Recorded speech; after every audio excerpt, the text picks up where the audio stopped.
quarta-feira, no mundo, um ativista americano de direita é morto a tiros ao discursar numa universidade.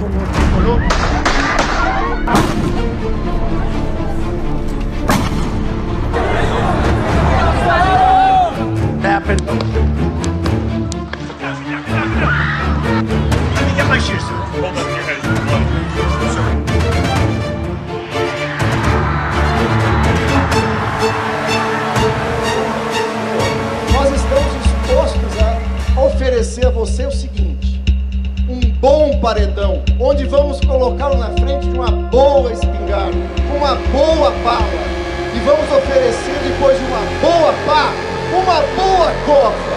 Com a direita e o conservadorismo, nenhum diálogo, luta.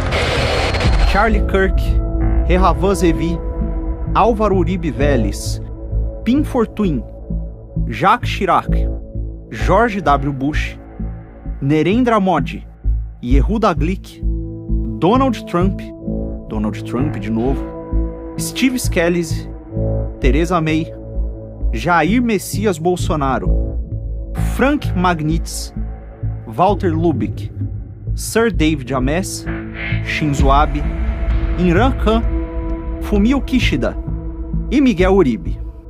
São 20 nomes diferentes, com uma coisa em comum. Todos eles eram líderes considerados no discurso público mainstream como sendo alinhados à direita, em sua maioria políticos, e todos eles sofreram uma tentativa de assassinato. Alguns, infelizmente, foram mortos.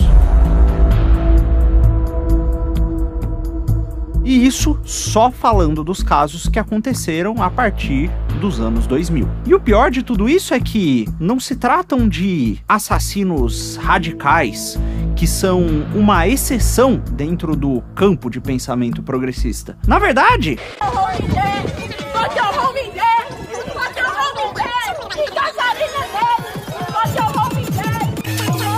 o Charlie Kirk tem 2 filhas pequenas. Que bom para as filhas dele, né? Que bom. Como você pode ver aí, muitos progressistas normais comemoraram o que aconteceu. E eu receio dizer que isso não é acidente, não é obra do acaso. Na verdade, essa postura que leva ao desejo não só do assassinato político, como do assassinato literal dos seus opositores, está na essência do pensamento progressista.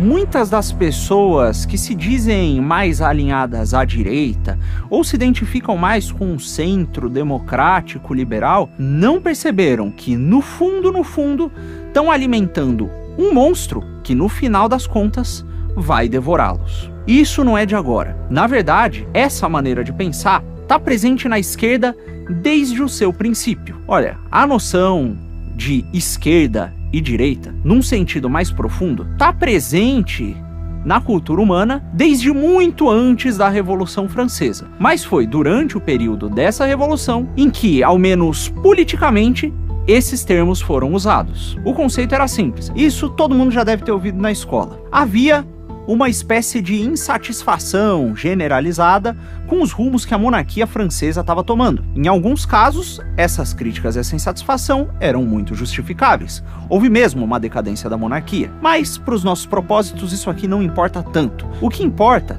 é que durante as assembleias de discussão do que seria o futuro do regime francês, existia a seguinte configuração. Nós tínhamos o rei Luís XVI sentado no centro. À direita do rei, você tinha os gerondinos, que eram como que reformistas moderados, defensores de um parlamentarismo descentralizado e da economia de mercado. E do lado esquerdo, você tinha aqueles que eram abolicionistas mais radicais, os jacobinos, que desejavam o fim completo da monarquia para ontem. E o que foi que os membros dessa esquerda fizeram? Ora, depois de depor o rei de maneira não tão pacífica assim, o condenaram por traição da pátria, o guilhotinaram e logo em seguida guilhotinaram os outros reformistas moderados que estavam à sua direita.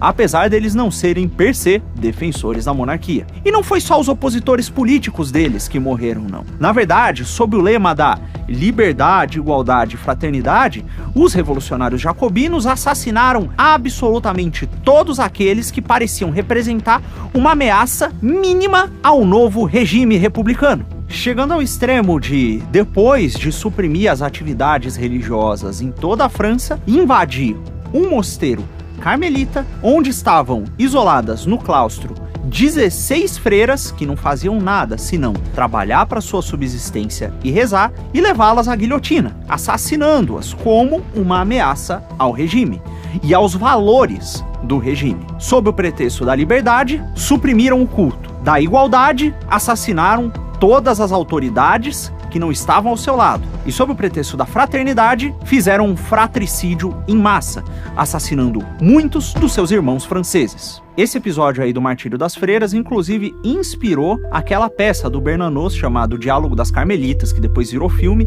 e que eu recomendo que todos leiam ou assistam. Mas enfim, isso aconteceu lá pelos idos de 1790 e tantos. E hoje, nós estamos em 2025. A Revolução Burguesa da França já passou. Na verdade, muitas outras revoluções passaram. E mesmo assim, nos tempos de hoje, os atos daqueles jacobinos são reverenciados e aclamados pelos atuais revolucionários. Uma das principais publicações de caráter socialista, marxista, democrática, se chama Jacobin, em referência aos jacobinos. E as atuais filosofias revolucionárias não representam um progresso moral em relação ao derramamento de sangue que foi perpetrado por eles no passado. Na verdade, na tradição marxista, que domina hoje o debate público da esquerda revolucionária, mesmo no Brasil, não existe, por exemplo, moralidade. A vida humana em si não tem valor. Isso porque, na visão de mundo deles, todo o mundo e a atividade humana é regida por conflitos de relação material, por relações de opressão e exploração, por conflito entre classes dominantes e classes dominadas ou oprimidas e exploradas. Na visão deles, tudo o que for feito em detrimento dos opressores e em prol dos oprimidos, e toda a ação possível que avançar os propósitos revolucionários, deve ser empreendido. Não importa se essas ações constituírem sequestros, roubos ou assassinatos. Se elas avançam os interesses da revolução, são legítimas. Daí fica evidente que aqueles que são considerados opressores não devem ser poupados, e aqueles que os defendem ou perpetuam ideias que fazem, na teoria, a manutenção do seu poder, também não. E olha, isso não é algo exclusivo do Marx. O próprio Paulo Freire, que é muito citado por diversos pedagogos brasileiros, defende como fim da sua educação a emancipação, um processo de criação de um pensamento crítico. Mas crítico ao quê? Crítico às bases sociais que são usadas para defender o que ele chama de sistemas de opressão. E essa mentalidade crítica, que querem incutir na cabeça de crianças desde a sua alfabetização, a despeito do que pensam seus pais, sob essa mentalidade, os opressores têm mesmo de ser completamente removidos da sociedade. Como bem apontou Ana Maria num vídeo recente que nós postamos aqui no canal, o Paulo Freire cita como referencial de como deve ser essa remoção e expulsão dos opressores um filósofo chamado Frantz Fanon, que no seu livro legitima a remoção dos tais opressores por quaisquer meios necessários. Há inclusive um prefácio de um famoso filósofo frankfurtiano nesse mesmo livro que defende explicitamente o uso da violência desenfreada contra esses opressores. Daí não é surpresa que os revolucionários de hoje em dia apoiem o que foi feito contra Charlie Kirk, ovacionem a tentativa de assassinato de Jair Messias Bolsonaro durante o período eleitoral e batam palma para todos os outros 18 casos que eu citei no começo desse vídeo. Também não é surpresa que, depois de anos insuflando o conflito e as tensões raciais nos Estados Unidos, após uma garota refugiada ucraniana, inclusive, ter a vida brutalmente tirada dentro do transporte público, o movimento Black Lives Matter apareça com um vídeo falando sobre como os negros têm direito à violência por conta das opressões históricas que sofreram. Para essa gente, a vida humana em si não tem valor. O único valor a ser protegido e cultivado é a própria revolução. Por isso, existem revolucionários que parecem ter bases de valores e opiniões e visão de mundo tão distintas. Isso é porque o marxismo, enquanto tal, não se desenvolveu como uma doutrina econômica ou uma doutrina social propriamente dito, mas sim como uma cultura sem regras que tem pelo seu objetivo único e central a destruição das bases sociais e o avanço da revolução, por quaisquer meios necessários. A própria escola de Frankfurt, que é a base teórica dos revolucionários da vez, ou uma das principais, em sua teoria crítica, despreza o conceito de verdade. Na cabeça deles, não existe verdade e mentira. A própria noção clássica de adequar o intelecto à realidade, de aprender os objetos e reproduzir a verdade dentro de si, não passa de um fetiche, e um fetiche burguês. O que existe, na verdade, dentro do mundo intelectual é a visão dos oprimidos e a visão dos opressores. E o que deve ser feito é substituir o discurso do opressor pelo discurso do oprimido. Misturando esse tipo de noção com bases pós-estruturalistas, muitas descendentes de Michel Foucault, que acreditava que o discurso é uma forma de poder, se tem como resultado essas movimentações de massa que visam calar a qualquer custo a expressão das ideias do outro lado. Se discurso é poder e você está discursando a favor do seu ponto de vista, você está exercendo por meio da sua fala uma opressão e você deve ser calado. E se ainda for um incômodo, bom, você sabe, acabou de acontecer. No final das contas, essa forma de ver o mundo, em todas as suas versões possíveis, sempre tem como consequência a eleição de um grupo de oprimidos e a eleição de um grupo de opressores que deve ser, a todo custo, eliminado. E os moderados dos nossos tempos, aqueles revolucionários light que não querem a morte de ninguém, os girondinos dos nossos tempos, para dizer assim, o que está acontecendo com eles? Bom, eles estão aceitando se fazer de refém dos revolucionários radicais. Veja, por exemplo, podcasts como o Flow, Inteligência Limitada e outros de alinhamento mais liberal, dando ampla voz à divulgação de ideias comunistas, de comunistas que são comunistas radicais e que pregam a revolução nos termos mais literais e brutos possíveis, incluindo, inclusive, a possibilidade do assassinato, da tirada da vida dos seus opositores. Eles, os moderados, muitas vezes tratam essas ideias como quaisquer outras, ideias que são legítimas e que podem ser discutidas no discurso público, colocadas à prova, testadas. Eles só não se dão conta de que o teste envolve, muitas vezes, a retirada da vida deles mesmos. Enquanto eles são muito mansos com os revolucionários radicais, como é que eles tratam os conservadores, ou tradicionalistas, ou a direita, que não tem tantas simpatias liberais assim? Veja, Bolsonaro, quando é mencionado como se fosse o próprio demônio. Ele que, tendo o poder nas mãos, falava mal da mídia, mas não tomava ação concreta nenhuma contra ela, enquanto ela o difamava. Eu não sei se vocês lembram daquele episódio em que o Flow convidou o Tiff do Xbox Mil Grau para conversar com eles. Na época, ele tinha sido acusado por revolucionários radicais de ser um racista, fascista, extremista, nazista e etc. E eu não tô exagerando. Esses adjetivos foram atribuídos a ele mesmo. Isso por fazer piadinha de mau gosto em lives enquanto ele jogava videogame com alguns amigos. Aí eu te pergunto, a postura dos entrevistadores ou conversadores profissionais, já que eles não gostam de dizer que fazem entrevistas, como é que foi? Aquilo ali, meus amigos, parecia um interrogatório policial. Enquanto eles são leões pra cima daqueles que estão à direita deles, entre mil aspas, para aqueles que estão à esquerda e que desejam tirar as suas vidas, eles são gatinhos, simpáticos, cordiais, que respeitam o diálogo.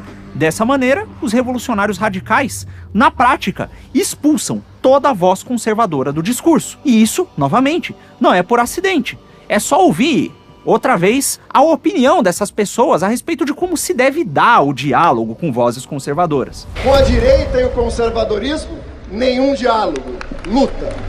E olha, essa mentalidade revolucionária radical não tá mais restrita a um pequeno grupo de comunistas no DCE, no Partidão. Ela se espalhou para as camadas mais superficiais do nosso mainstream midiático. depois de anos de desumanização para com a direita, por eles chamada de bolsonarista, e de desumanização contra o próprio Bolsonaro, começa a se ventilar um discurso que chama a família Bolsonaro de traidora da pátria. E, bom, eu não sei se vocês sabem, mas existe um crime no Brasil que está sujeito à pena capital.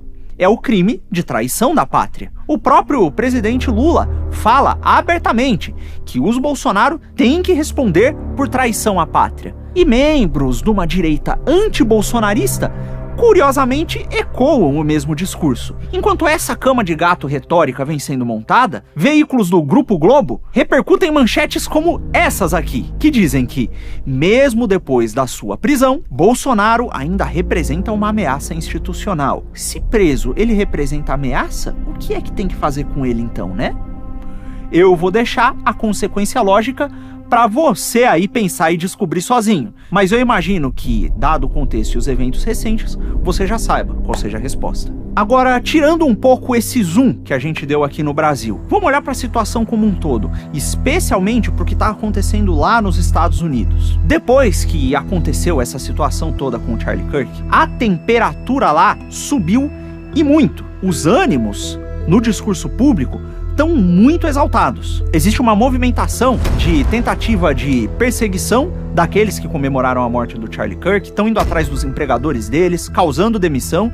Isso em certa medida aconteceu aqui no Brasil também. Mas nos Estados Unidos há um agravante, que é a situação lá dentro do discurso público, dentro da política, está se tornando, entre aspas, física, muito rápido e com muita facilidade. E a possibilidade de uma espécie de guerra civil convencional que chegue às vias físicas de fato não é um grande absurdo. E uma das grandes tragédias é que, cara, a maior parte das pessoas que tem simpatia por essas ideias progressistas, que realmente acha que membros da direita sejam extremistas e etc., provavelmente não são militantes radicais. São só pessoas que têm a sua vida, o seu trabalho convencional, assistem à mídia mainstream, sempre tiveram simpatia por causas sociais, votaram nos democratas e absorveram esse discurso radicalizador passivamente. Na eventualidade de uma guerra civil, essas pessoas provavelmente ficariam do lado errado da trincheira e iriam sofrer por sua própria ignorância,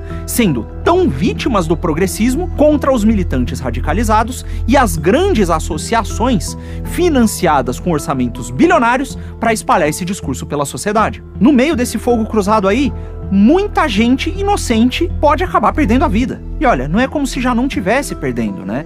A própria cultura do cancelamento, que foi por muito tempo perpetrada pelo lado de lá, não se tratava meramente de complicar um pouquinho a vida da pessoa, fazer ela perder um empreguinho. Se tratava, já em seu princípio, de uma forma de tentar assassinar opositores políticos sem que o sangue aparecesse tão evidentemente. Afinal de contas, quando você tira o emprego da pessoa, mancha a reputação dela e a impede de conseguir um novo trabalho, e até mesmo vai atrás do banco no qual ela tem conta, para impedir que ela tenha uma conta bancária, como aconteceu com diversas pessoas, quer sejam elas militantes, pessoas normais, pastores, líderes religiosos e etc. O que você está fazendo no fundo, é tentar tolher os meios de subsistência possível dessa pessoa, o que tem como sua última consequência a tirada não violenta da vida dela. O negócio é que esse tipo de postura de perseguição de indivíduos não é suficiente para acabar com uma ideia, especialmente quando essa ideia está ancorada na verdade. As centenas, milhares, quiçá milhões de mártires cristãos estão aí e não me deixam mentir. O melhor meio,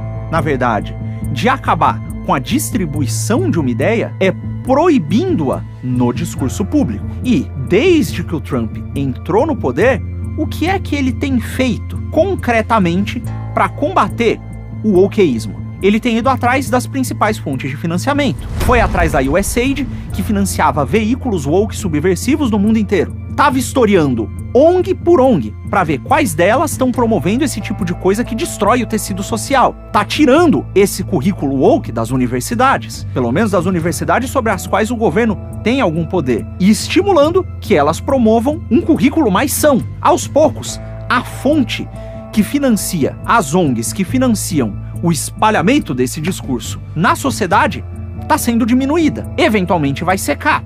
Os promotores desse tipo de coisa não vão ter de onde tirar financiamento.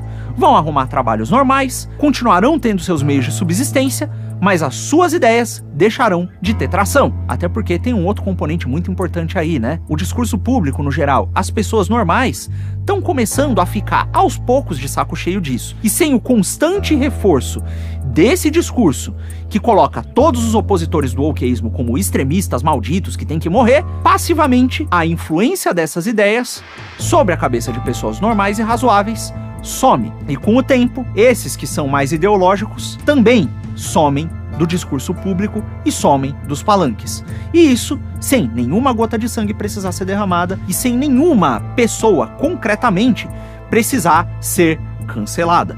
Olha, no final das contas, o que eu estou propondo aqui, como uma reação ao que está acontecendo, é uma intolerância radical contra esse tipo de ideia. Da mesma forma que ideologias totalitárias como o comunismo e o nazismo são criminalizadas em diversos países, esse tipo de besteira também tem que ser. Por quê? Tem as raízes na mesma fonte revolucionária da qual o nazismo e o comunismo bebem e tem como seus efeitos a retirada em massa de vidas de pessoas inocentes. E essa intolerância radical com ideias não deve ser uma intolerância radical a pessoas, porque as pessoas têm que ser amadas. E é justamente por amor a pessoas e pelo bem das suas almas que essas ideias não podem ser toleradas. Já dizia Deus, desde o Antigo Testamento, que o Senhor não quer a morte do pecador, mas quer que ele volte e tenha vida. E para que todo pecador possa ter vida e chance de redenção, a sua vida tem que ser preservada enquanto ele não representar ameaça direta a quem estiver em volta dele. Nesse caso, se trataria de legítima defesa. E é por isso que, pelo menos na minha opinião, concretamente,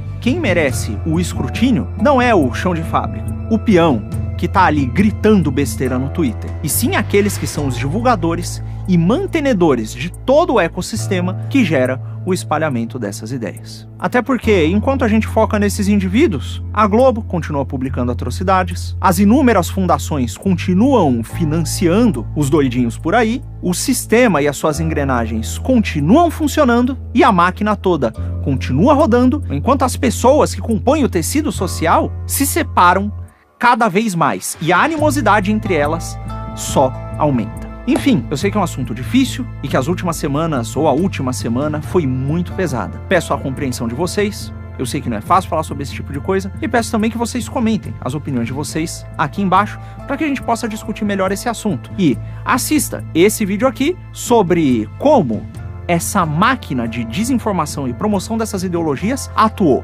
na prática desde os Estados Unidos para espalhar narrativas que controlaram o discurso público no Brasil durante os últimos anos. Muito obrigado. Até mais.